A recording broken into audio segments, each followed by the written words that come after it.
So, after my discussion with inferential stat and what are the steps, we are now ready for our t-test to determine the answer to our 5. Are there any significant differences in the NMAT performance of the respondents when they are grouped according to gender? Again, we're looking at if the difference is significant or not. So we wanted to determine whether we will have enough evidence to reject or not reject the null hypothesis. So, what are we going to do? We'll go to our SPSS. Okay, we already have again our data. What we're going to do is we click Analyze. And then we compare means. And then which one will I click? Which one do you think? T-test mo niya lahat. Independent samples. Okay, independent samples. Okay? What's the test variable? What are we testing? No, the NMAT performance. No? And according to what? Gender. Oo, when grouped according to gender. So, anong gender ang i-click ko? The code. Right? Okay, so we go click there. Let's see if we have like that, and then we have define group, use specified value. Since there are just 2 groups, I will have cut point. Okay, and there are cut points. Okay, what's the meaning of a cut point? It says that when we click on a cut point and enter a number, okay, this splits the values of the grouping variable into 2 sets. All cases with values less than the cut point form another group. Okay? So I'll go continue. I guess that's already okay. We press OK. Okay, so that took quite some time. Let's look at that.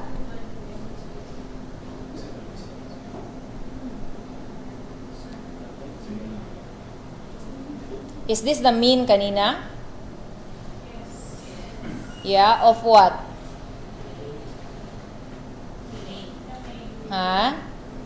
Of the male, and this one of the female. Okay, let's see. What do you see here? What else do you see? What else do you see? You have an NMAT performance, and then you have a leave-ins. You see that, no? And then you have a test. Okay. You have something like that. Okay. What is leave-ins? I have notes here. What is leave-ins? Okay. This one, look at that. That's a p-value in terms of leave-ins test for equality of variances. What is a p-value? 0.66. No? Okay. When we talk about significance, is this significant? From your notes? No. This is not significant.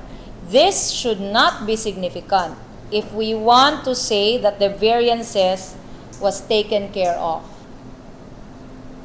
This should not be significant.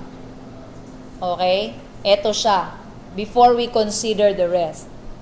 Pag significant ito, may na-violate. Klaro ba? And then we move on to this one. Okay? Look at this. This is what you're going to put on your paper. No, that's NMAT performance. Okay, that these two.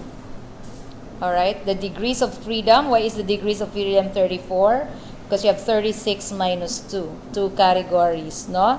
And then we have this two-tailed 0.6. Ano ibig sabihin ng 0.6? That's the p-value now, and that's our result. That's our p-value. That's already our result. So the p-value is what? 0.6. So it's p less than or p greater than? It's greater than, because 0.6 is greater than 0.5, correct? So I'm going here. Greater than. Anong sinasabi?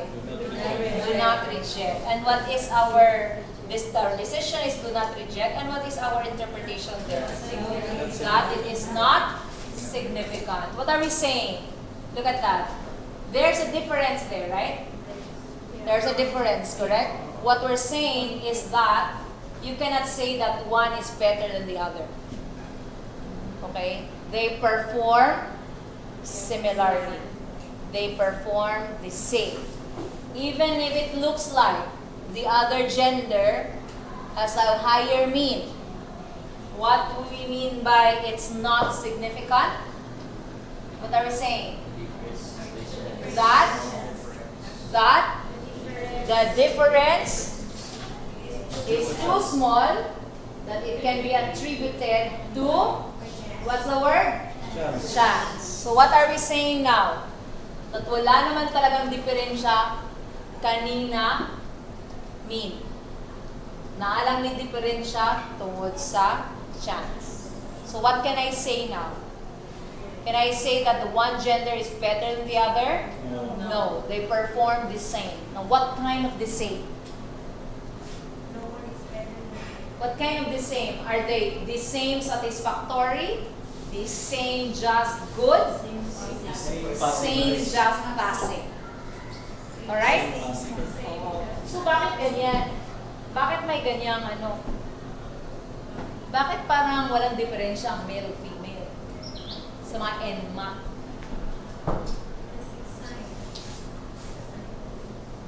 Wala ba yun? So dili pwede mingon kag therefore mas bright ang laki. Dito mamata ka o conclude. No? Okay, you have results here.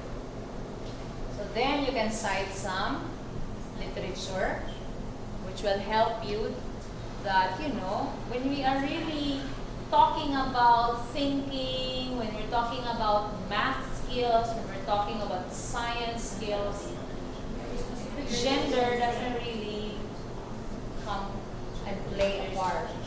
Right? Pwedeng, so unsa ka makatabang sa inyo. Clarification.